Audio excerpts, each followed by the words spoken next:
The scream tears from your throat before you even understand why. Your naked body hits the frozen ground at -40 degrees, and every nerve ending explodes in agony.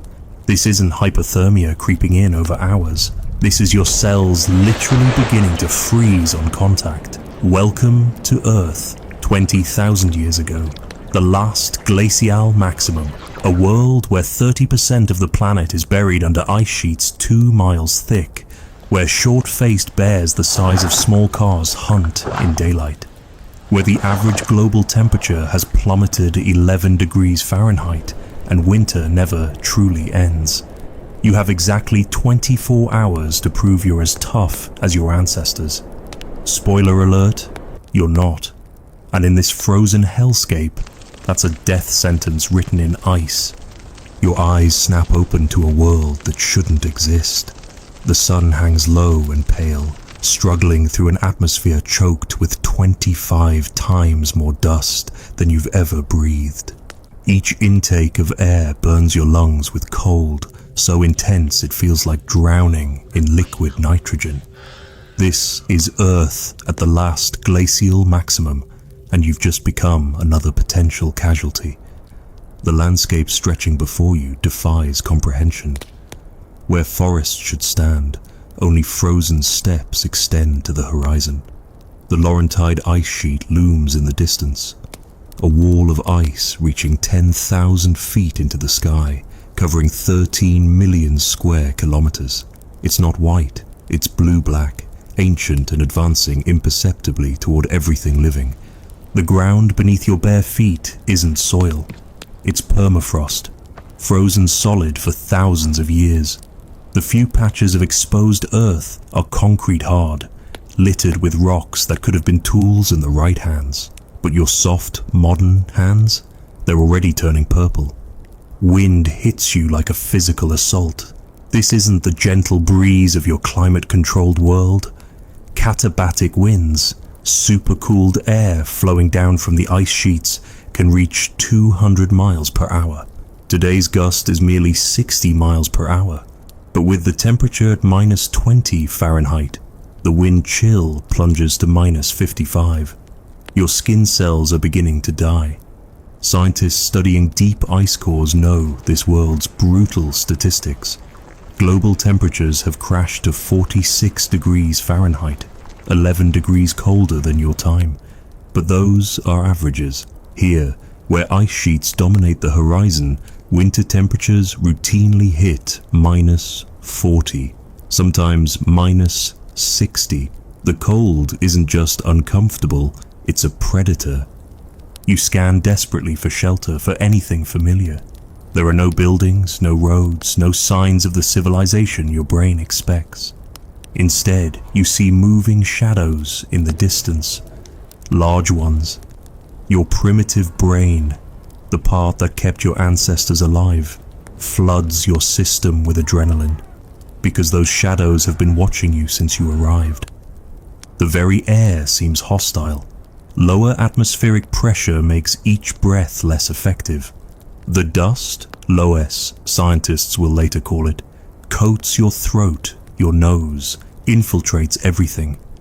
This is rock flour, ground to powder by advancing glaciers, picked up by ferocious winds and deposited everywhere. It's in your eyes now, scratching, blinding. You're naked, alone, and have just entered the most hostile environment humanity ever conquered.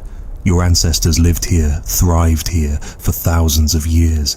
They built cultures, created art, raised children in this frozen hell. You have 24 hours to survive what they endured for lifetimes. The clock started the moment your skin touched the permafrost.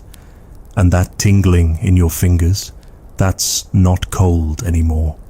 That's the beginning of frostbite. Your modern body is failing you catastrophically. Within 3 minutes of exposure, your skin temperature has plummeted from 91 degrees Fahrenheit to 59 degrees Fahrenheit. The blood vessels in your extremities are constricting violently, trying to preserve core warmth. But here's the cruel irony. You're built for the African savanna, not this frozen wasteland. Unlike the Neanderthals who dominated these lands before, you lack every crucial cold adaptation. Your nose is narrow, inefficient at warming frigid air before it hits your lungs. Each breath is agony, crystallizing moisture in your airways. Neanderthals had wide, projecting noses that preheated air. You're essentially breathing razor blades. Your body shape betrays your tropical ancestry. Long limbs, a lean build, perfect for dissipating heat in Africa, catastrophic for retaining it here. The surface area to volume ratio that kept your ancestors cool is now bleeding warmth into the Arctic air at a lethal rate. You're losing 40% more heat than a cold-adapted human would. Shivering starts within 5 minutes.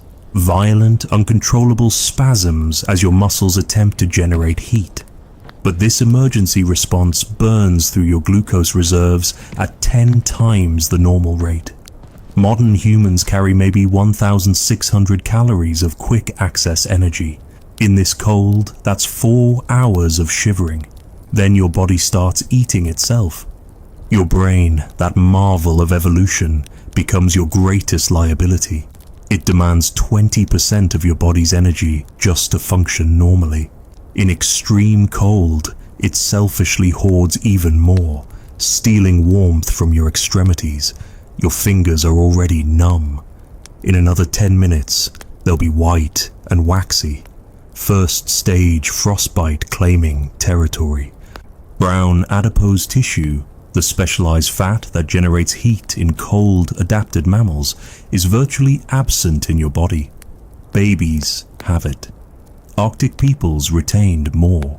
You, maybe 50 grams, mostly dormant.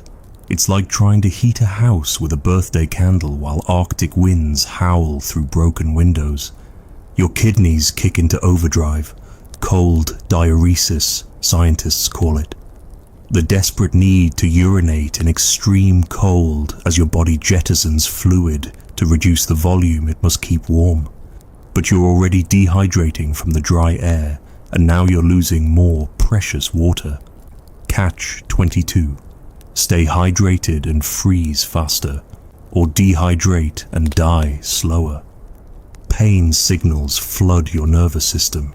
Your feet, those soft, shoe-pampered appendages, scream with each step on frozen ground. No calluses, no conditioning. The Gravettian hunters whose footprints archaeologists find had feet like leather. Yours are bleeding already, leaving red marks on the permafrost.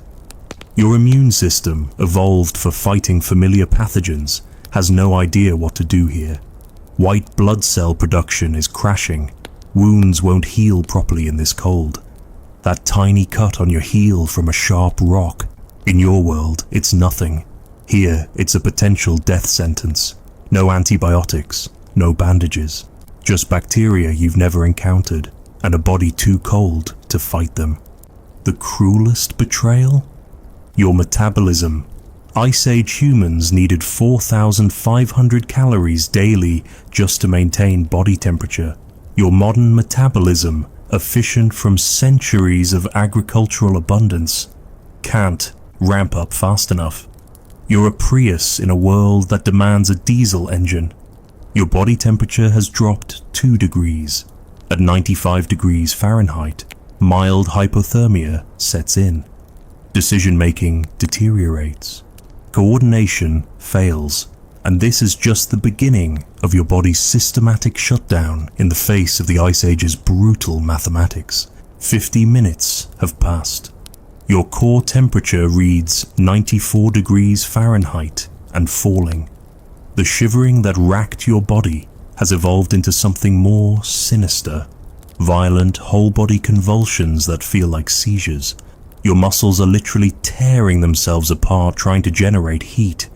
Each spasm is agony, but stopping means death. Your hands are useless clubs now. Fine motor control vanished at 95 degrees Fahrenheit. You couldn't tie a knot if your life depended on it. And it does. Those Ice Age humans who survived. They could braid rope from sinew with fingers nearly frozen. You can't even make a fist anymore. The confusion hits like a drug. Simple thoughts scatter like ice crystals in wind. Where are you? Why are you so cold? The urge to lie down becomes overwhelming. Your brain, oxygen-starved from constricted blood vessels, whispers seductive lies. Just rest for a moment. The ground looks warm. This is how hypothermia hunts, not with violence, but with sweet deception. Your speech would be slurred if anyone could hear you. The small muscles controlling your lips and tongue prioritize survival over communication. Paradoxical undressing lurks at the edge of consciousness, that bizarre final stage where victims tear off clothing, convinced they're burning up. The brain's thermostat breaks so completely it reverses reality. Blood retreats from your extremities in waves. Peripheral vasoconstriction, the medical term for your body abandoning your limbs to save your organs. Your feet are marble white, sensation completely gone. In a heated hospital, you might save them. Here, you're watching them die in real time. The umbles have started. Stumbles, mumbles, fumbles, grumbles. Classic hypothermia progression that every wilderness medic knows. Your cerebellum, controlling coordination, operates on temperature margins thinner than paper. At 93 degrees Fahrenheit, you can't walk straight. At 91 degrees Fahrenheit, you can't walk at all. Memory fractures. You can't remember how you got here. Names of loved ones flicker and vanish.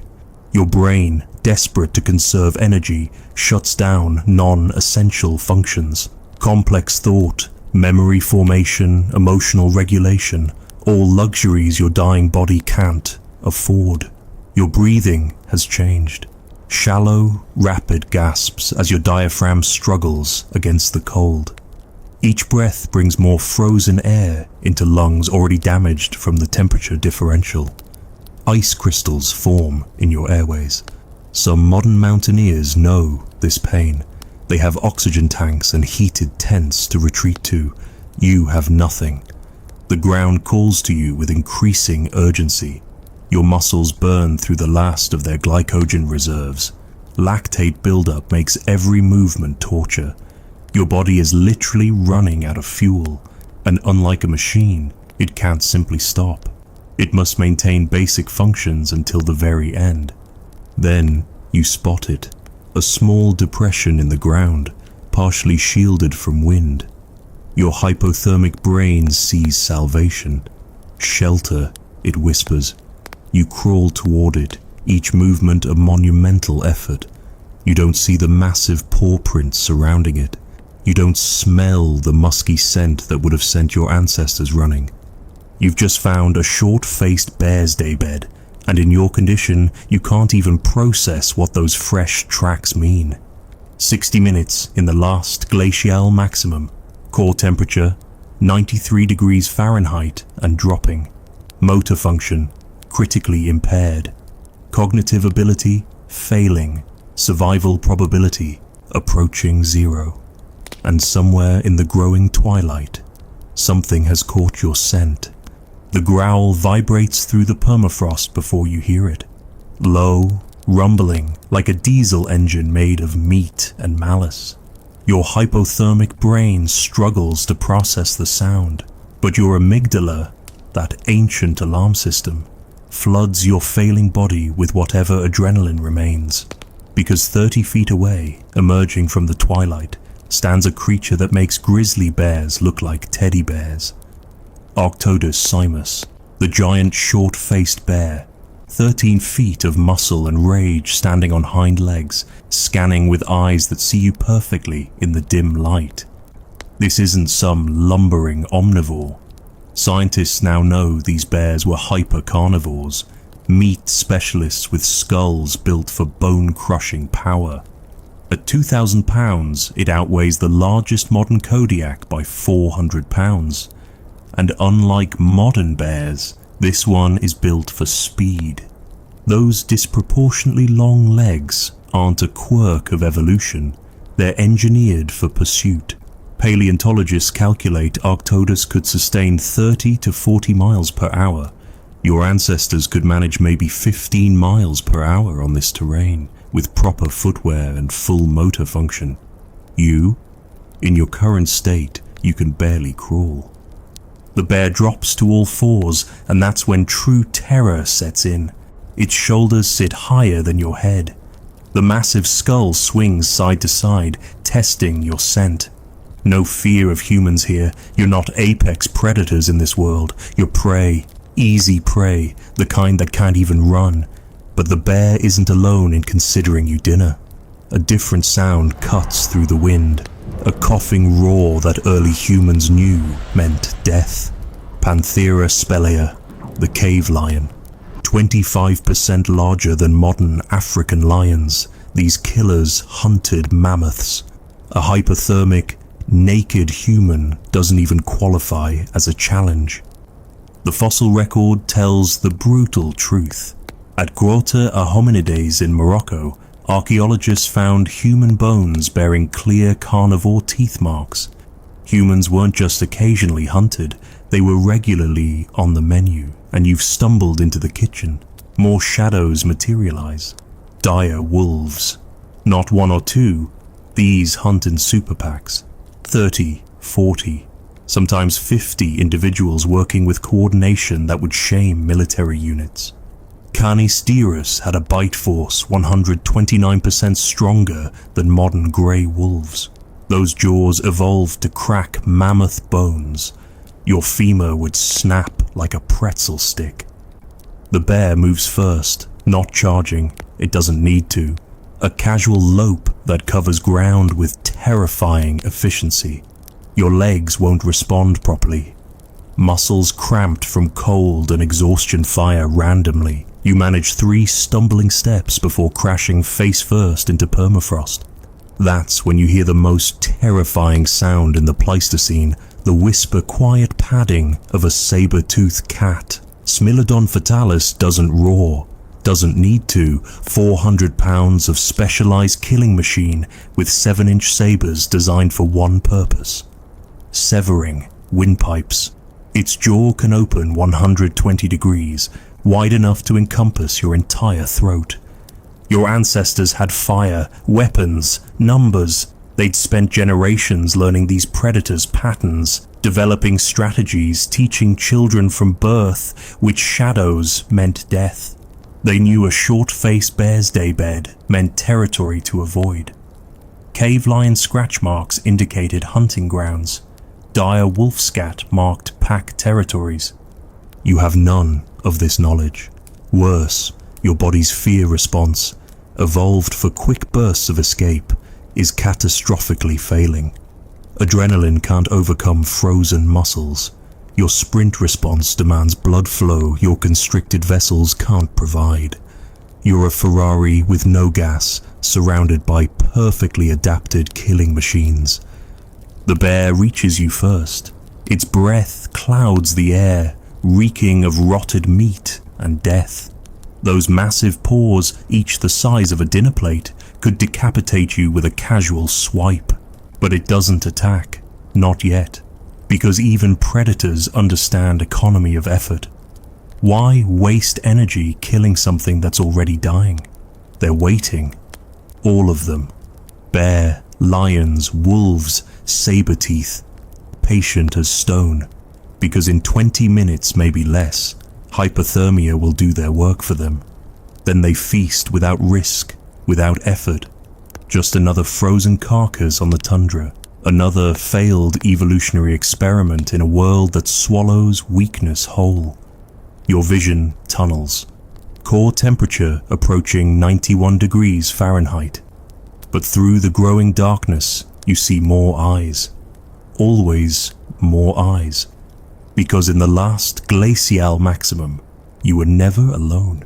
You were always surrounded, always watched, always hunted, and always, inevitably, found. Blood trails mark your desperate crawl away from the predators.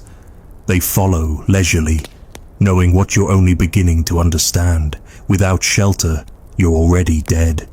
The wind has picked up to 70 miles per hour, driving the wind chill to minus 65 degrees Fahrenheit. Exposed human tissue freezes solid in under 3 minutes at this temperature. You've been exposed for 90. Your modern brain screams for buildings, for walls, for anything resembling the shelters you've known. But the last glacial maximum offers only brutal mathematics. Find protection in the next 10 minutes, or become another frozen corpse decorating the permafrost. There, a rock overhang. Your hypothermic mind sees salvation, but your ancestors would see a death trap. That dark stain on the stone. Cave bear scat, still fresh. The scratches reaching 12 feet up the wall. Territory markers. Cave bears killed humans over these shelters. At 1,000 pounds of territorial fury, Ursus Spelaeus didn't share. You need what the Gravettians mastered, a mammoth bone hut, but understanding the engineering brilliance of these structures would break your modern mind. Each required bones from 60 to 149 individual mammoths. The Medurit shelters used 23 tons of bone, precisely stacked. Skulls formed the base, mandibles created interlocking walls, tusks served as roof supports. These weren't primitive lean-tos. They were architectural marvels requiring generational knowledge. Even if mammoth bones littered the ground, and they don't, you lack everything needed to build. No knowledge of load-bearing angles, no sinew for lashing. Your frozen fingers couldn't manipulate a single bone, let alone engineer a structure to withstand katabatic winds. The strength required just to move a mammoth skull exceeds what your hypothermic muscles can generate. A cave mouth yawns in the hillside. Every instinct screams to enter, but caves meant death as often as salvation. Bears, lions, hyenas, all competed viciously for these shelters. The floor inside would be layered with centuries of predator occupation. Bones of previous human attempts at shelter seeking would crunch under your feet, if you could feel your feet. The wind drives ice crystals horizontally now. Each particle is a tiny knife, stripping skin cells, abrading exposed flesh. Your ancestors wore sophisticated layered clothing that deflected wind. You're naked. The wind chill isn't just stealing heat, it's literally flaying you alive at the microscopic level. Desperation drives a moment of clarity, snow. You could dig a snow cave like modern survival experts teach. But Ice Age snow isn't the fluffy powder of ski resorts. This is wind-packed neve, dense as concrete. Without tools, your bloody fingers scrape uselessly against its surface. Ice Age humans had specialized bone shovels. You have soft hands that tear and bleed with each futile attempt. The permafrost itself mocks your efforts. Frozen earth hard as bedrock extends down 1,500 feet. No burrowing, no digging in. Modern excavators struggle with permafrost. Your fingernails, already separating from their beds due to frostbite, might as well attack granite. Time fragments in your hypothermic state. But the predators tracking you remain patient. They know what you're learning. The Gravettians didn't just find shelter, they created it with technologies that took millennia to develop. Mammoth bone architecture, multi-layered hide coverings, precise smoke hole engineering to prevent carbon monoxide poisoning while preserving heat. You stumble toward a small depression, partially windshielded, not shelter, just marginally less exposed dying ground. As you collapse, your body making its final involuntary transition to fetal position, a thought flickers through your dying brain. Your ancestors didn't conquer the Ice Age by finding shelter. They conquered it by becoming engineers, architects, and builders in a world actively trying to kill them. They turned bones into homes, transformed death into dwellings, and made the uninhabitable habitable through pure human ingenuity. You'll be lucky if the predators leave enough bones for future archaeologists to puzzle over. Another skeleton in the permafrost. Another reminder that in the last glacial maximum, architecture wasn't art. It was the difference between human history and extinction. Your body temperature has crashed to 90 degrees Fahrenheit. The shivering has stopped. A terminal sign that your muscles have exhausted their fuel reserves. In this state, making fire isn't just important, it's the only biological imperative left. But the last glacial maximum doesn't care about your needs. The wind howls at 80 miles per hour now, ripping away any heat your dying body generates. Even if you had fire-making tools, the wind would extinguish sparks before they could catch. Ice Age humans built windbreaks, created microenvironments, understood thermal dynamics. You can barely understand your own name anymore. Your frozen fingers fumble with 2 rocks. In your hypothermic delusion, you remember something about flint and steel. But these aren't flint. They're random glacial erratics, granite, basalt. Useless. Even if you found flint, you'd need iron pyrite for sparks. The nearest deposit? Maybe 200 miles away. Your ancestors knew every stone source within a week's walk. You can't identify basic rock types. Friction fire, the classic survival fantasy. But Ice Age firemakers were specialists who trained from childhood. They knew which woods worked, and most didn't. The spruce and pine dominating this landscape? Resinous, wet, nearly impossible for friction methods. You'd need perfectly dry deadwood, carved into precise shapes with tools you don't have, skills you never learned. Recent archaeological evidence from Ukraine reveals the sophisticated pyrotechnology of 50,000 years ago. Ice Age hearths reached 600 degrees Celsius through careful fuel selection and airflow management. They mixed bone fat with wood, created graded fuel beds, engineered reflection surfaces. You're sitting in 80-mile-per-hour wind, trying to rub wet sticks together with hands that can't feel anything. The cold has penetrated so deep that ice crystals are forming in your blood. Cellular metabolism requires minimum temperatures to function. Below 85 degrees Fahrenheit core temperature, your cells literally can't produce ATP efficiently. You're not just cold, you're shutting down at the molecular level. Even if, through some miracle, you created an ember, then what? Ice Age humans prepared tinder bundles days in advance. Dried fungus, shredded bark, animal hair mixed with pine resin. They carried fire in horn containers filled with slowly smoldering punkwood. You have nothing. The sparse vegetation is frozen solid, moisture content approaching 80%. It would be like trying to light ice cubes. Your ancestors' relationship with fire went beyond mere warmth. They understood combustion temperatures for different woods, smoke patterns for weather prediction, how to build fires that burned for days unattended. The Gravettian hearths archaeologists excavate show engineering prowess, stone heat reflectors, underground air channels, multi-chamber designs that maximized efficiency. A memory surfaces through your hypothermic fog. Bow drills, you've seen them on survival shows. But those demonstrations use prepared materials in controlled conditions. Here, your hands are clubs. The bow would need sinew or plant fiber cordage, technologies requiring hours of preparation with functional fingers. The spindle must be straight, dry, specific hardness. The hearthboard needs precise wood selection. The notch angle determines success or failure. You're trying to recreate 50,000 years of accumulated pyrotechnic knowledge while your brain dies from cold. The Corman 9 site shows our ancestors could start fires in minutes, maintain them through blizzards, achieve temperatures that could fire pottery.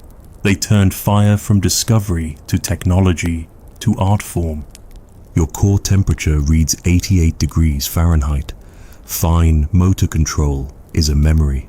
Complex thought, impossible. In the growing darkness, you see the eyes again. The predators, patient as geology. They know what you're finally accepting.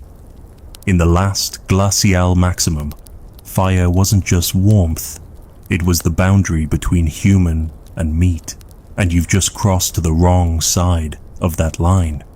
Without fire, you're not even food yet. You're just thawing. The cruelest joke of your dying hours surrounds you in every direction. Ice, millions of tons of frozen water, and you're dying of thirst. Your throat burns with dehydration while frost crystals form on your eyelashes. This is the last glacial maximum's sadistic paradox. Water, water everywhere, but not a drop to drink. Your kidneys went into overdrive hours ago. Cold diuresis, the body's panicked response to hypothermia, forced you to urinate repeatedly, dumping precious fluids. Now severe dehydration compounds your hypothermia. Your blood thickens, struggling through constricted vessels like syrup through a straw. Your heart labors against impossible physics. Eating snow. It seems so obvious, but each mouthful would drop your core temperature by 0.1 degrees Fahrenheit. You're at 87 degrees Fahrenheit now, 3 degrees from cardiac arrest. The energy required to melt snow in your stomach would burn calories you don't have. Ice Age humans knew this deadly mathematics. They never ate snow directly. Never. Finding liquid water in the last glacial maximum required expertise modern humans can't fathom. Streams ran only during brief summer melts. Springs emerged at specific geological points your ancestors memorized across generations. They read the landscape like a map. This rock formation meant possible water. That depression collected melt. These plants indicated underground sources. You crawl toward what might be a frozen stream. The ice is 3 feet thick. Without tools, you pound weakly with numb fists. Ice this old is harder than concrete. Your knuckles split and bleed, the blood freezing instantly into red crystals. Even if you broke through, the water below runs at 32.1 degrees Fahrenheit, barely liquid. Drinking it would be like swallowing hypothermia itself. Your ancestors built elaborate water procurement systems. They carved bone tubes to access water through ice holes, created bladder containers that kept water liquid against their bodies, developed specific thawing techniques using heated stones that didn't crack from thermal shock. Technologies refined over millennia, passed parent to child like sacred knowledge. The dehydration symptoms cascade.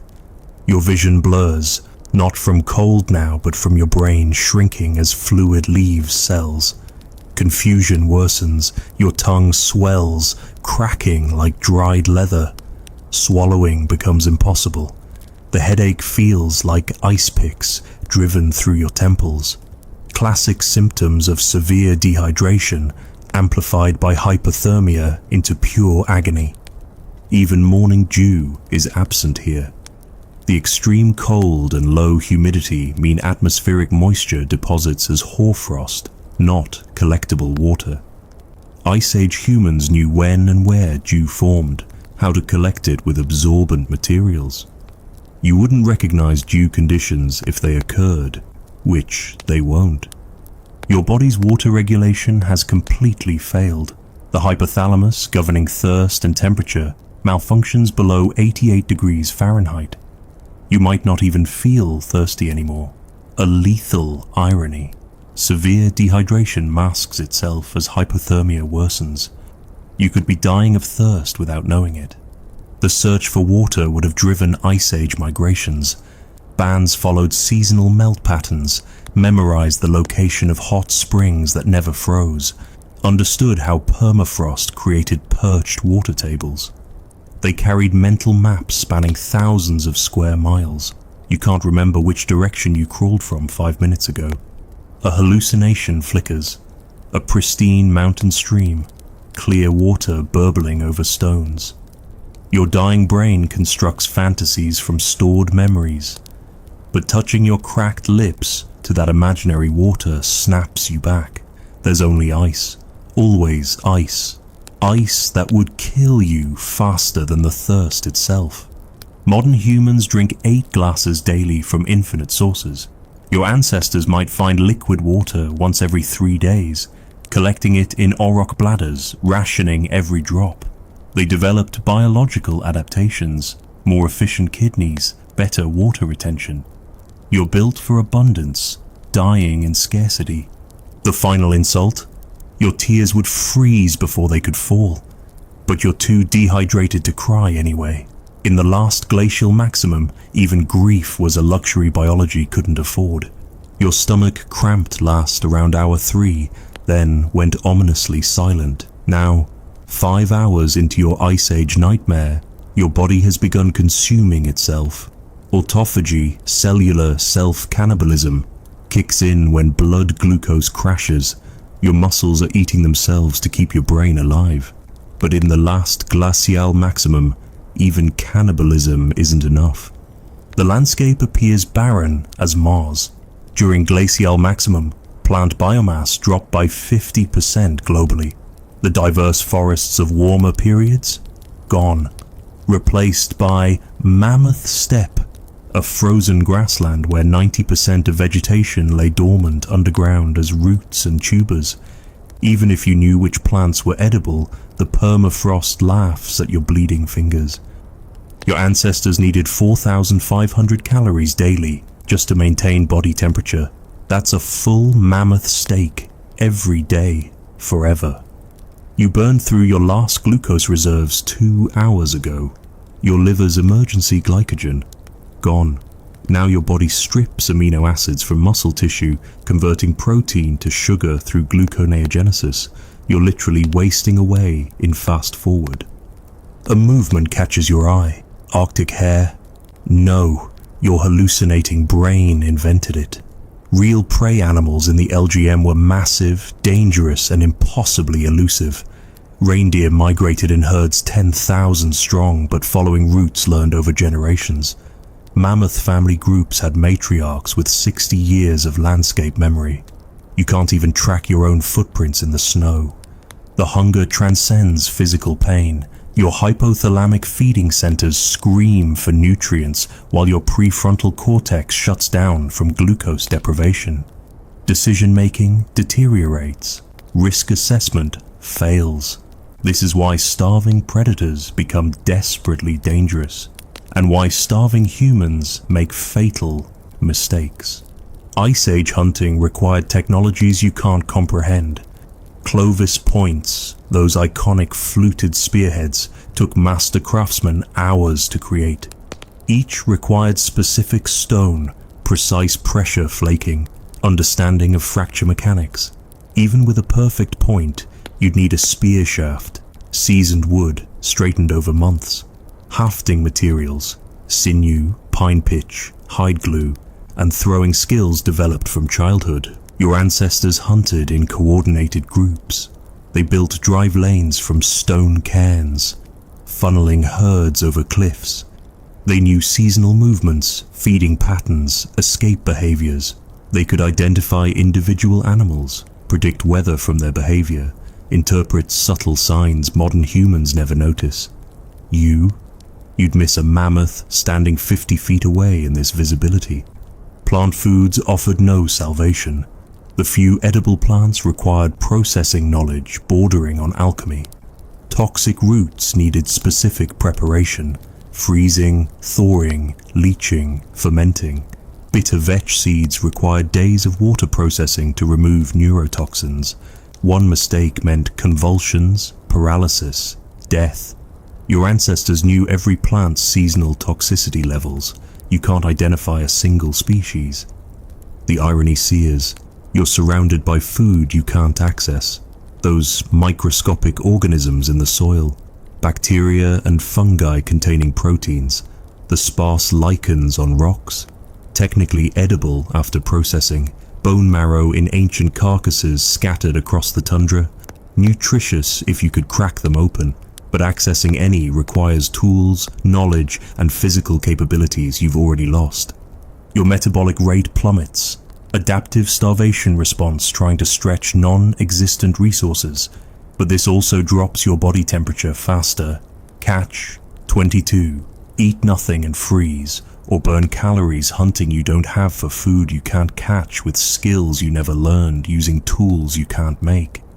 A final torture. Your nose, evolved to detect food at distances, becomes hyperacute during starvation. You smell everything, the musk of distant animals, the faint sweetness of frozen berries under snow, even the ketones from your own muscle breakdown.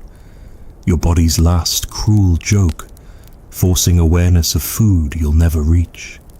The LGM wasn't empty. It teemed with calories locked behind barriers of horn, hide, tusk, and permafrost. Your ancestors spent 50,000 years developing keys to these locks. You're trying to break in barehanded while your body eats itself alive. In the end, starvation in the Ice Age isn't about food scarcity.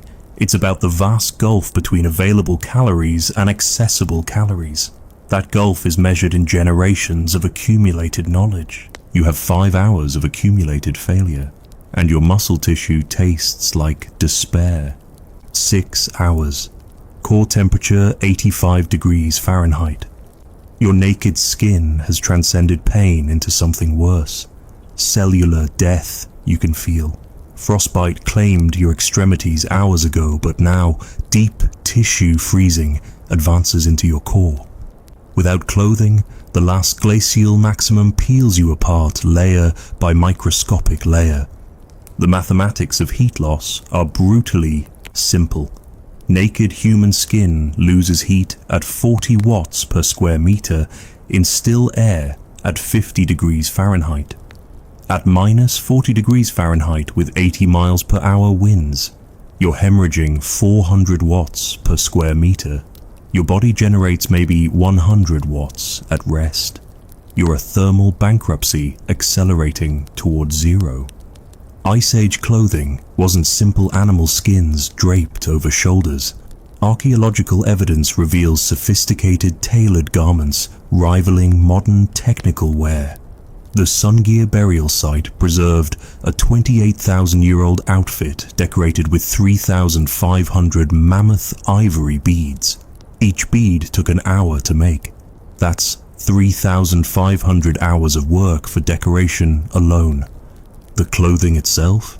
Exponentially more complex. Your ancestors wore 5-layer systems. Inner layers of birdskin with feathers facing inward. Middle insulation from hollow shaft caribou hair. Outer shells of windproof seal intestine or tightly woven mammoth hair. Each layer trapped air, creating thermal gradients. Seams were double sewn with sinew, sealed with pine pitch, reinforced at stress points. You couldn't create a single component with functional hands, let alone while dying. The eyed needle, invented 40,000 years ago, revolutionized human survival. These weren't crude bone splinters, but precision instruments. Creating one required selecting specific bone density, patient grinding with sandstone, drilling sub-millimeter holes with flint microdrills. Each needle represented days of skilled work. Ice Age tailors owned needle kits like modern surgeons guard instruments. Footwear complexity defies modern comprehension. Ice Age boots use differential materials, soft scraped hide interiors, insulating grass or fur layers, waterproof exterior shells, anti-slip sole attachments. Some incorporated ice cleats from carved antler. Construction required dozens of pattern pieces, each fitted precisely. Your frostbitten feet, bleeding and swollen, would need custom sizing. Impossible without patterns passed down through generations. Thread itself was technology. Sinew required harvesting from specific tendons, careful separation into fibers, precise drying, proper storage. Plant fibers needed harvesting at exact growth stages, retting processes, spinning techniques. Even with materials present, creating thread strong enough for clothing would take days. You have minutes. Tanning hides, the foundation of Ice Age clothing, required chemistry bordering on magic. Brain tanning used lecithin from neural tissue to break down collagen fibers. Smoke tanning required specific wood combinations. Urine tanning needed precise ammonia concentrations. Each method took weeks, produced different qualities, required different skills. Raw hide would freeze solid, crack, and disintegrate. You need processed materials that don't exist. The cruelest irony. You're surrounded by potential clothing materials. That frozen wolf carcass 50 yards away has fur worth killing for. The scattered mammoth bones contain sinew in their joints. Those scrubby plants poking through snow could yield fibers, but accessing any requires tools you don't have, skills you never learned, and time that's already gone. Modern humans shed clothing casually, complaining about tags and seams. Your ancestors knew clothing as sacred technology, the barrier between human and corpse. They decorated garments with clan symbols, passed techniques through apprenticeships, innovated constantly against evolution's coldest challenge. Your skin, evolved for African heat dissipation, has become your executioner. Each square inch bleeds warmth into the Arctic night. Blood vessels that should constrict have given up. Cellular metabolism continues its futile heat generation, like burning furniture while the house collapses. As hypothermia enters its final stages, a strange warmth floods your body. Paradoxical undressing, the terminal symptom where dying humans strip off clothing, convinced they're overheating, but you have no clothing to remove. Just skin turning blue-black as blood pools in failing capillaries.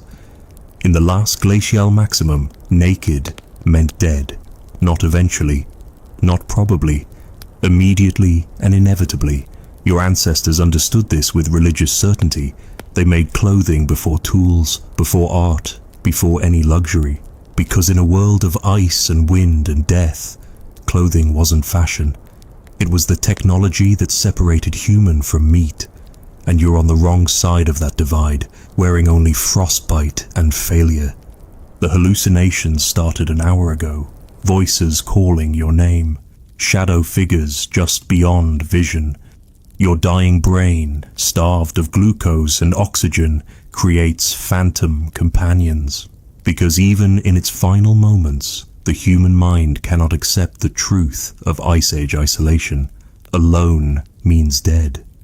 You've survived 6 hours through biological miracles and stupid luck, but the last glacial maximum measured survival in generations, not hours. And generations required something you catastrophically lack: other humans. Ice Age bands typically numbered 25 to 50 individuals, not by choice, but by mathematical necessity. Fewer meant genetic bottlenecks, knowledge loss, and insufficient labor. More meant resource depletion and social collapse. Your ancestors spent 50,000 years perfecting this balance. You're a band of one. The math is already terminal. Watch a modern human try to start fire alone. Now imagine doing everything alone. Hunting mammoths, minimum 8 coordinated adults. Processing a kill, 12 hours of continuous labor before spoilage. Building shelters. The Mesurich mammoth bone huts required 20 people working in sequence. Guard duty against predators. Someone awake every hour, forever. Alone, you can't even sleep safely. Knowledge transmission defined Ice Age survival more than physical fitness. A master flint napper spent decades learning, more decades teaching. Botanical knowledge, which plants, when, where, how to process, pass through maternal lines. Hunting strategies accumulated across centuries of observation. One break in transmission meant permanent loss. You're not just alone. You're a library burning in the snow. The psychological destruction compounds physically. Humans evolved as hypersocial primates. Isolation triggers cascade failures. Cortisol spikes suppressing immune function, disrupted circadian rhythms, cognitive decline. Studies on modern isolation show measurable brain damage within days. Ice Age isolation, compounded by mortal terror, your sanity would shatter before your body. Division of labor wasn't luxury, but necessity. While hunters pursued game, others maintained fires, prepared tools, processed earlier kills, gathered plants, tended children, manufactured clothing. Each task required full-time specialization. You're trying to be hunter, gatherer, toolmaker, navigator, medic, and guard simultaneously. It's like playing every position in football while running the scoreboard. Collective memory outweighed individual intelligence. Bands remembered where great-grandfather found water during the drought of 43. They knew which valleys trapped cold air where bears denned, when berries ripened at different elevations. Thousands of place names, each encoding survival information. You can't even remember which direction you came from. The medicine man Tosha woman role reveals social sophistication. Broken bones needed setting, impossible solo. Infected wounds required drainage, herbal treatment, monitoring. Childbirth? Forget it. Ice Age midwifery required multiple assistants, accumulated knowledge, and immediate postpartum support. A pregnant woman alone was a death sentence written 9 months in advance. Shared body heat might seem primitive until you calculate the physics. 5 humans huddled together lose 50% less heat than 5 separated individuals. Ice Age sleeping arrangements weren't about modesty, but thermal efficiency. Family groups slept in precise configurations, maximizing surface contact. You're radiating heat into empty space where warm bodies should be. Even successful hunting meant nothing alone. A solo human might miraculously kill a reindeer. Then what? Field dressing requires multiple people to prevent spoilage. Carrying meat attracts predators you can't fight while burdened. Processing hide, extracting sinew, breaking bones for marrow. All require tools and time you don't have while guarding the carcass. Language itself evolved for Ice Age cooperation.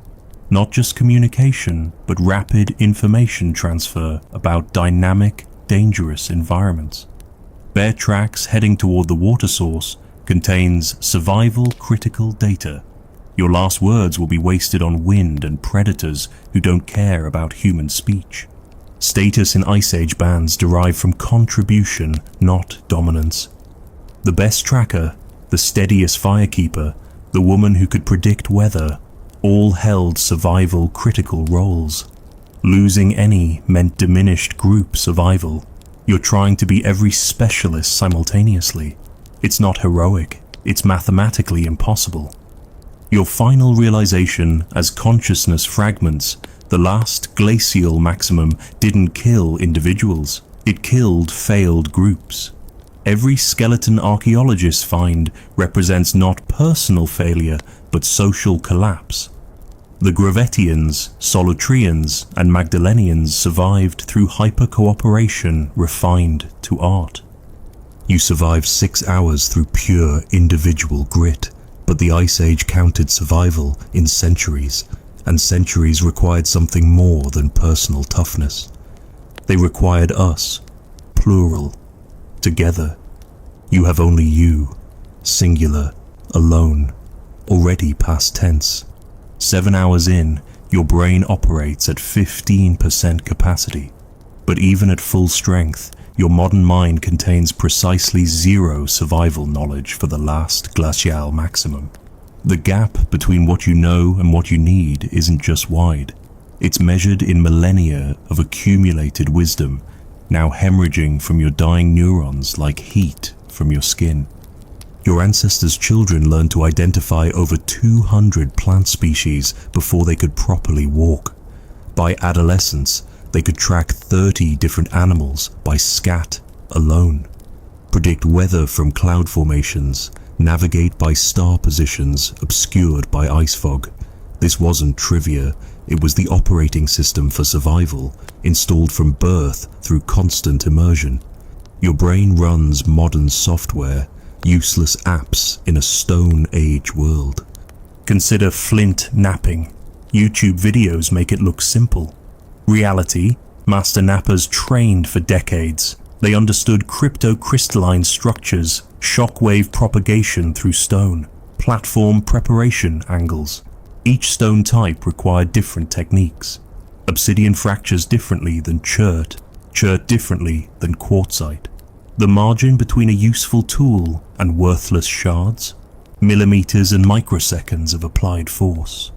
You found rocks earlier, tried banging them together, produced nothing but noise and bloody fingers. Because you don't know that flint needs specific moisture content, that coarse stones require preparation strikes to create proper platforms, that the angle of percussion determines flake propagation, that your hammerstone needs particular density. 50,000 years of accumulated knowledge, and you're trying to recreate it through random violence. Navigation knowledge alone would break your modern mind. Ice Age humans memorized landscapes that changed seasonally. Summer landmarks vanished under winter snow. Rivers appeared and disappeared. Mountain passes opened and closed. They navigated by subtle cues, the way snow accumulated on specific slopes, how wind patterns shifted around invisible topography, which stars appeared between cloud breaks at exact locations. You can't even determine cardinal directions anymore. The sun barely rises, hovering at the horizon when visible. Magnetic compasses would be useless near the polar regions. Stars hide behind perpetual ice crystal haze. Your ancestors navigated by reading the landscape like text, each subtle feature a word in a story spanning generations. You're illiterate in the language of survival. Seasonal timing governed everything. When did specific plants become toxic? Which moon marked caribou migrations? How many days after first thaw before river crossings became deadly? This wasn't calendar knowledge, but deep pattern recognition, reading environmental cues modern humans never notice. The smell of soil changes, the way ice sounds different before breaking, how animals behave before weather shifts. Medicine required encyclopedic botanical knowledge, which lichens fought infection, how to prepare willow bark for pain without overdosing, what fungus stopped bleeding. Dosages varied by season, patient age, what other foods were consumed. One plant might be medicine in spring, neutral in summer, poison in fall. Your ancestors carried pharmaceutical databases in their heads. You can't identify a single medicinal plant. Tool maintenance knowledge seems mundane until you need it. Stone tools, dull. Resharpening requires understanding edge geometry, pressure flaking techniques, when to abandon and remake. Hide clothing stretches when wet, shrinks when dry. Treatments varied by animal, season killed, intended use. Sinew thread weakens predictably. Bone needles wear at stress points. Everything required constant attention with specific knowledge. Social knowledge mattered as much as practical skills. Which bands could be trusted? What gifts showed respect versus insult? How to approach strangers without triggering violence? Accent patterns that revealed homeland and intentions. Story traditions encoding navigation routes, hunting grounds, seasonal patterns. Lose the stories, lose the survival manual. The abstract knowledge might be worst. Understanding that knowledge itself was fragile required active preservation. Ice Age humans developed memory techniques, created physical mnemonics, embedded information in art. They knew knowledge could die with individuals, so they distributed it, reinforced it, celebrated it. You never even knew what you didn't know.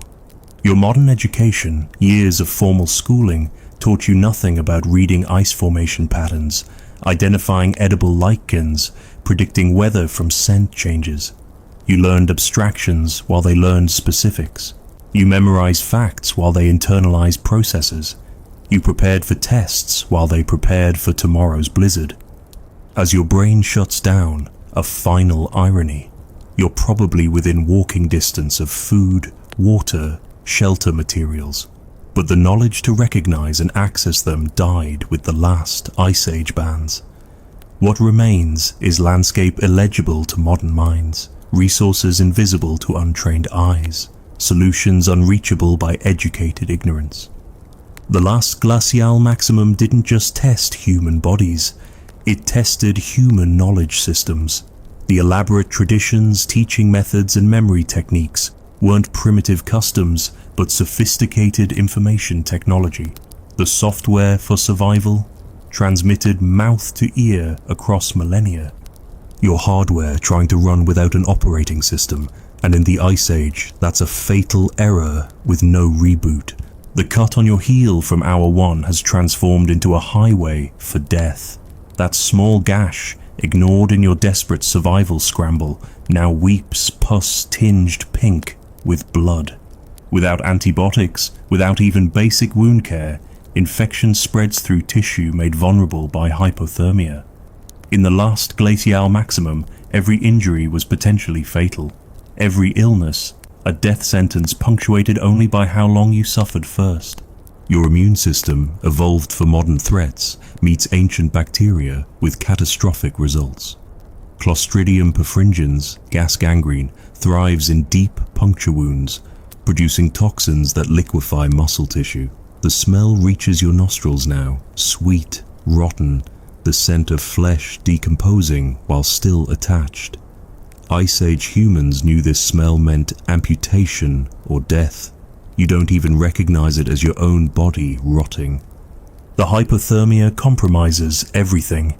White blood cell production crashes below 85 degrees Fahrenheit core temperature. Wound healing requires inflammation responses your chilled body can't mount. Blood clotting factors fail in the cold. That heel wound bleeds slowly but continuously, each drop irreplaceable without food or water. Your body can't fight infection and hypothermia simultaneously. It's choosing hypothermia as the gentler death. A tooth abscess would have killed you by day 3. Ice Age humans suffered horrible dental health after agriculture, but even hunter-gatherers faced cracked teeth from using them as tools. One cavity reaching the pulp meant infection spreading to the jaw, the sinuses, potentially the brain. No root canals, no antibiotics, just increasing agony until sepsis provided merciful release. Parasites inhabited every water source, every undercooked meal, every contact with soil. Trichinella from bear meat, causing muscles to calcify. Echinococcus from wolves, forming cysts throughout organs. Intestinal worms competing for nutrients you couldn't spare. Ice Age humans developed partial immunity through constant exposure. Your pristine modern gut would be overwhelmed within days. Even minor injuries cascaded into death. A sprained ankle meant reduced mobility, meant unsuccessful hunting, meant starvation weakening immunity, meant opportunistic infections finishing the job. Ice Age skeletons show healed breaks, evidence of splinting and care, but they also show unhealed injuries, infections that consumed bone, deaths from what modern medicine considers trivial wounds. Your skin, already dying from frostbite, cracks at every joint. Each fissure invites infection. Staphylococcus aureus, present on all human skin, turns lethal when it penetrates deeper.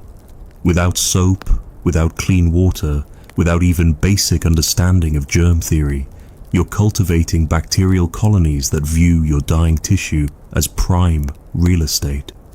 Plant medicines existed but required precise knowledge. Willow bark for pain, but which species, what dose, how prepared? Too little, no effect.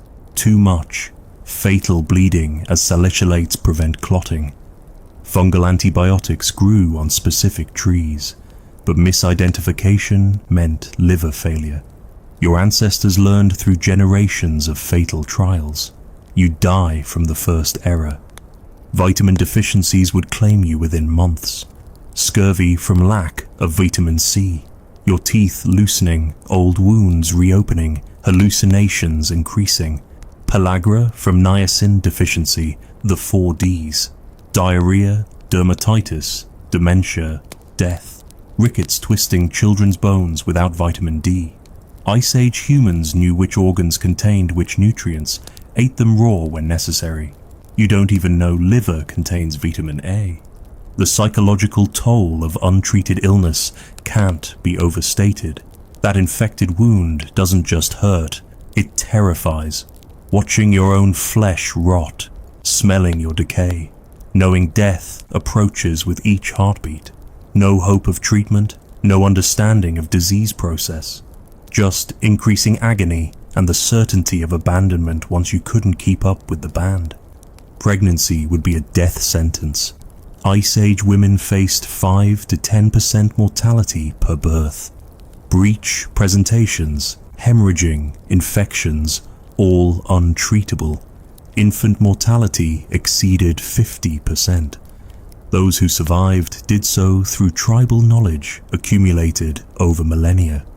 Midwives who knew which herbs induced contractions, how to manually turn babies, when to choose mother over child. You'd die screaming for help that didn't exist. But perhaps mercy lives in the mathematics.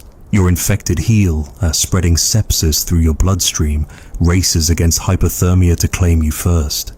Your body temperature now reads 83 degrees Fahrenheit. Confusion prevents you from caring about the streaks of red climbing your leg, the fever that can't manifest because you're too cold to mount one.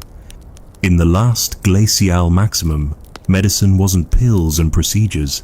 It was prevention through knowledge, treatment through tradition, and acceptance that most injuries meant death.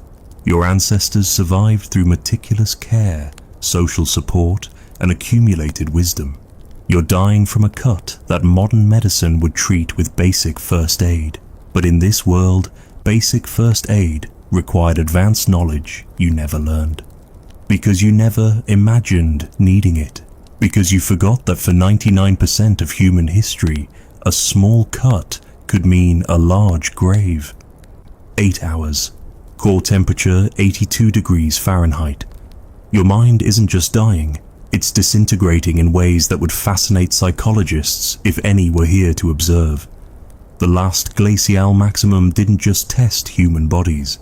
It tortured human minds in ways modern psychology can barely comprehend. The hallucinations have evolved from simple shadows to full theatrical productions. Your mother stands there, young as you remember from childhood, beckoning toward warmth that doesn't exist. Dead friends chat casually about tomorrow's plans. Your brain, starved of glucose and oxygen, fires random neurons like a computer hard drive fragmenting. Each false image more convincing than reality because reality has become incomprehensible. Temporal displacement hits in waves. Are you 8 hours or 8 years into this ordeal? Did that wolf attack happen moments or months ago? Your hippocampus, critical for forming new memories, shuts down below 85 degrees Fahrenheit. You're living in an eternal present composed of fragments from your past. Time loses meaning when you can't remember its passage. The isolation has triggered what psychologists call prison psychosis. But worse, solitary confinement in a cell still provides walls, routine, the knowledge that other humans exist somewhere. Here, the emptiness is absolute. No walls means no boundaries between self and void. Your ego dissolves at the edges, unable to maintain cohesion without social mirrors to reflect your existence. Ice Age humans developed sophisticated psychological defenses we've lost. Ritual behaviors that provided control illusions in uncontrollable environments. Spiritual frameworks explaining suffering, promising reunion with ancestors. Social roles that gave meaning to individual struggle. You have none of these cognitive shields. Just raw consciousness confronting its own extinction. The terror compounds exponentially, not just death, Everyone faces that. But dying alone, unmourned, your story ending mid-sentence with no one to speak the epilogue. Ice Age bands held elaborate death rituals, ensuring continuity beyond individual existence. Your death will be an event without witnesses, a tree falling in an empty forest of ice. Paradoxical undressing begins its final assault on rationality. Your dying brain, thermoregulation completely failed, interprets nerve damage as burning heat. The urge to tear off clothes you don't have becomes overwhelming. You claw at your own skin, trying to remove garments that exist only in neural misfires. Ice Age humans recognize this behavior, restrained the dying. You'll die believing you're on fire while freezing solid. Decision fatigue reached critical mass hours ago. Every choice, which direction to crawl, whether to keep eyes open, how to position dying limbs, depletes cognitive resources you don't have. Ice Age humans distributed decision-making across the band. Elders chose campsites, specialists directed hunts, consensus governed major choices. You're a committee of one making parliamentary procedures while the building burns. The third man syndrome kicks in, that documented phenomenon where dying humans sense invisible companions. Antarctic explorers, mountaineers, extreme survival situations all report the same presence. Your brain creates phantom helpers, advisors who whisper wrong directions with absolute confidence. Following their guidance leads deeper into danger, but refusing feels like abandoning your only friends. Language disintegrates. First, the complex words vanish. You can't remember hypothermia, just cold sick. Then grammar collapses. Subject-verb relationships scramble. Finally, only primal sounds remain. Groans, whimpers. The linguistic devolution from Homo sapiens to base animal completed in 8 hours. Your last words won't be profound.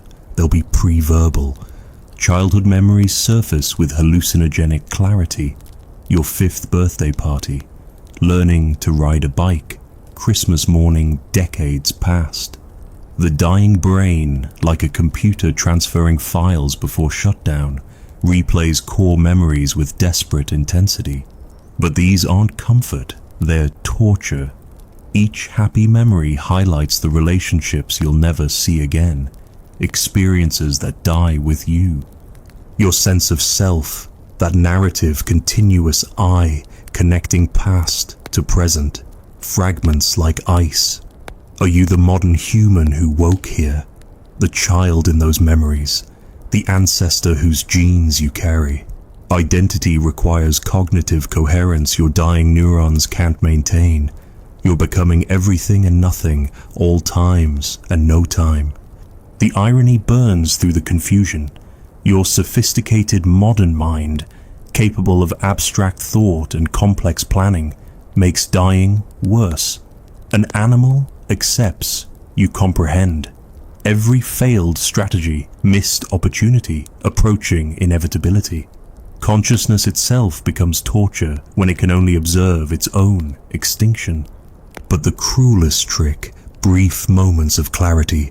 The fog lifts for seconds, showing your situation in devastating detail. Alone, dying, no hope, no rescue, no meaning. Then merciful confusion returns, but those clear moments leave scars on whatever remains of your psyche. Ice Age humans sang death songs, performed final rituals, faced endings within cultural frameworks evolved over millennia. They died as part of something larger. You're dying as isolated neurons firing in meat, soon to be frozen. The psychological breaking point isn't a moment, it's this entire experience. Consciousness itself rebels against comprehending its own cessation in such absolute isolation. Your mind doesn't just die in the last glacial maximum, it shatters first. The dying is almost mercy after that. 9 hours. You're minutes from death, but let's pause your agony to marvel at what you failed to become.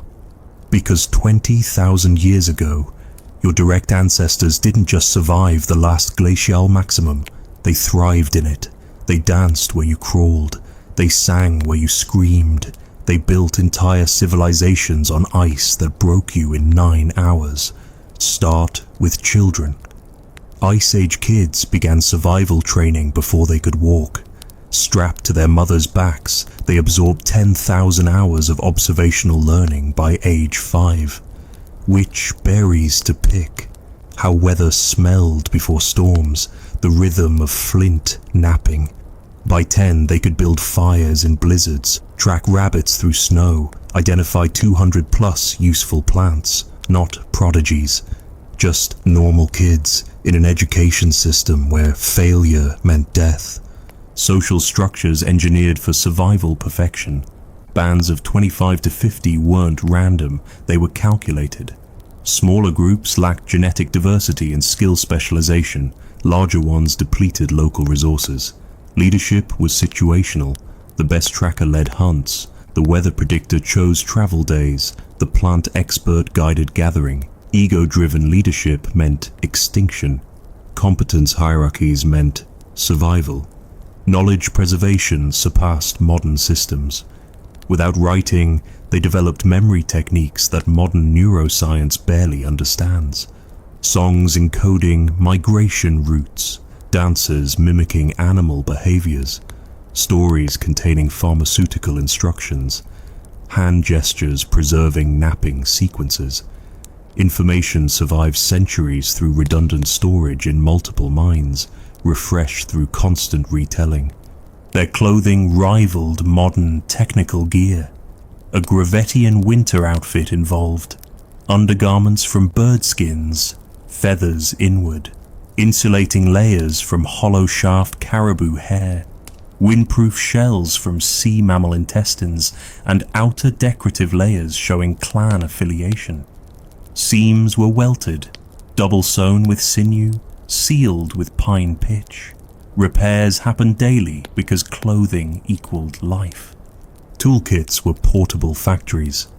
A typical hunter carried primary spear, backup spear, knife kit, 3 to 5 specialized blades, fire kit, bow drill, tinder bundle, char cloth, sewing kit, needles, awl, sinew, cordage materials, spare point blanks, napping tools, hide for quick repairs, and wound treatment supplies.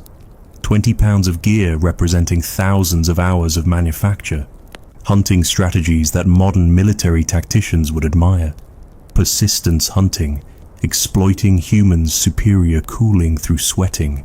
Drive lanes built over generations, funneling herds predictably. Ambush sites chosen for acoustic properties. They understood animal psychology better than the animals themselves. A mammoth hunt wasn't violence. It was choreographed symphony. Fire mastery went beyond starting flames. They created specialized fires. Hot fires for warmth, dense hardwoods. Smoke fires for preservation, green wood, specific leaves. Signal fires, materials producing colored smoke. Ritual fires, aromatic woods for ceremonies. Fire temperature controlled within 50 degrees through fuel selection. Banking techniques kept embers alive for days during travel. Nutrition optimization that modern dietitians study. They knew which organs contained which vitamins, eating them raw when cooking destroyed nutrients. Bone marrow provided fats. Blood gave iron. Partially digested stomach contents of herbivores supplied fermented plant nutrients. Nothing wasted. Everything consumed in specific orders for maximum absorption. Seasonal eating patterns prevented deficiency diseases. Navigation systems rivaling GPS. Star knowledge included pre-session adjustments. They knew stars shifted over generations. Landscape reading incorporated seasonal changes. Mental maps spanning thousands of miles, updated continuously, shared between bands. They navigated storms where visibility dropped to meters. You got lost on clear ground.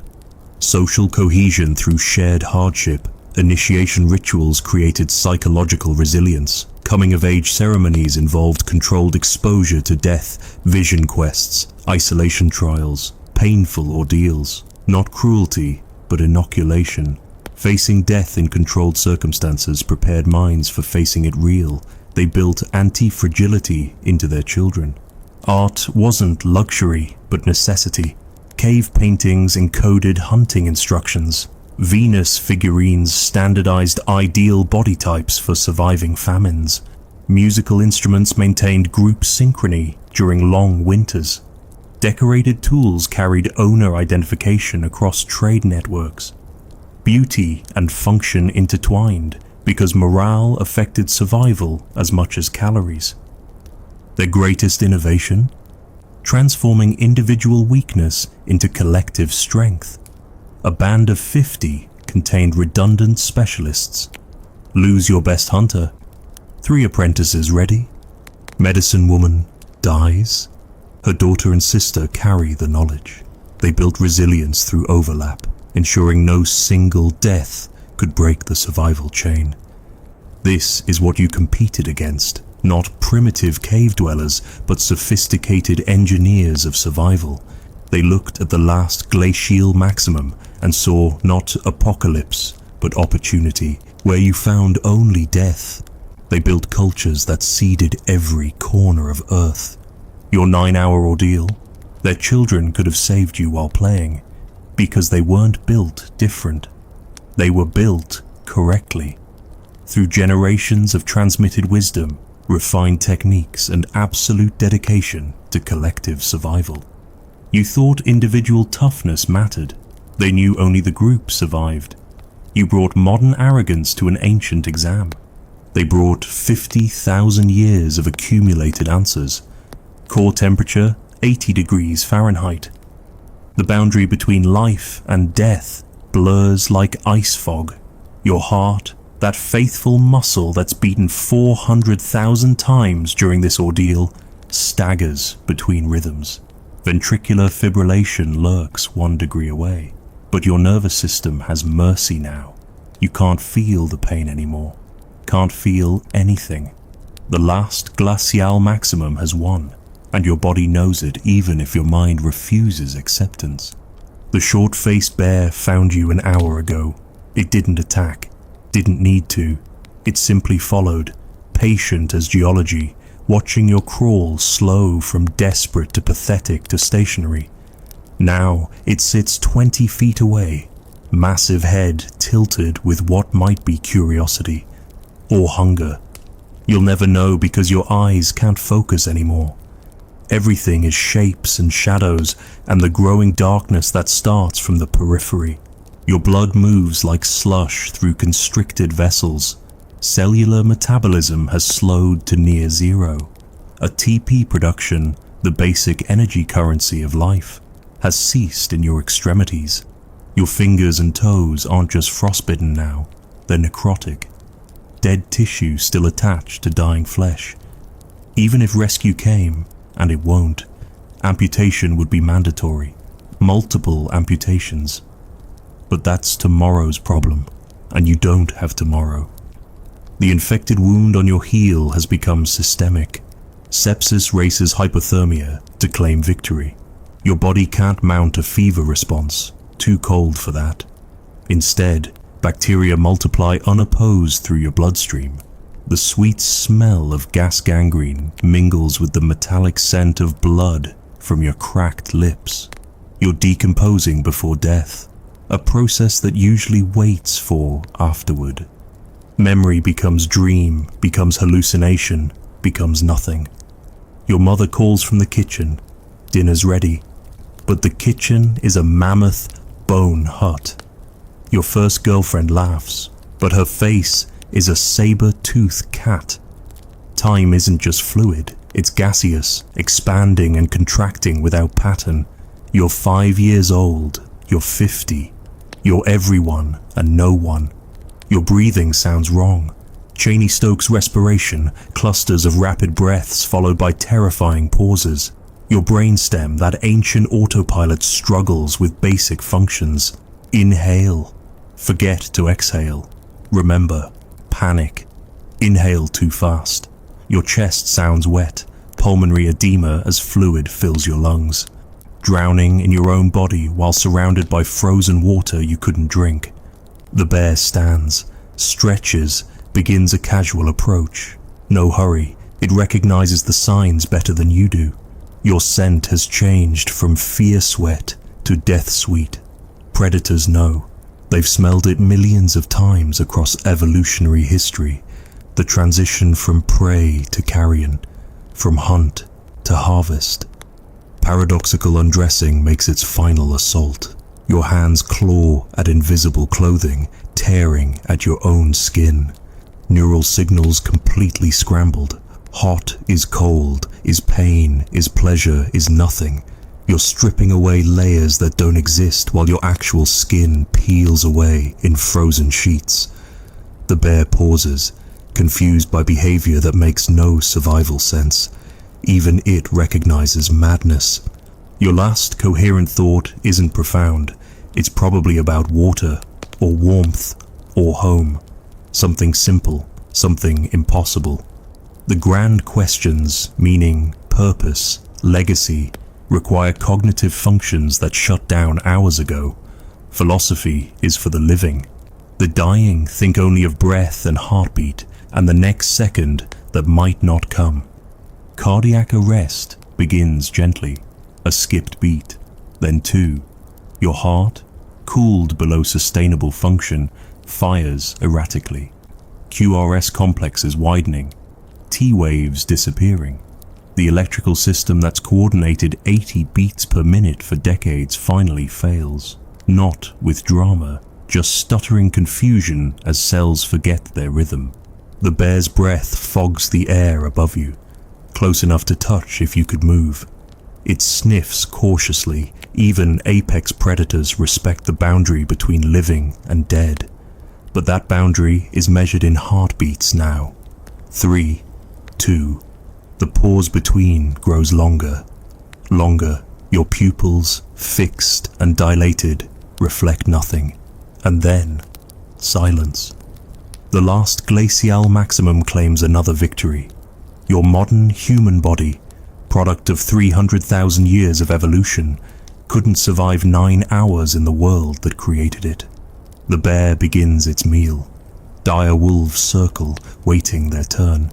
By tomorrow, scattered bones. By spring, nothing. Another failed experiment in time travel. Another reminder that we conquered this world not through individual strength, but collective intelligence. You came naked and alone to test yourself against the ice. The ice doesn't care about tests, only results. Time of death. Hour 9, minute 37. Cause, everything. The cold that killed you. The infection that raced it. The predators that waited. The knowledge you lacked. The tools you couldn't make. The fire you couldn't start. The shelter you couldn't build. The water you couldn't drink. The food you couldn't find. The people who weren't there. In the last glacial maximum, death wasn't an event. It was a patient teacher. And you failed every lesson. The bear feeds. The world turns. The ice remains. Welcome to the Stone Age. Population still 0.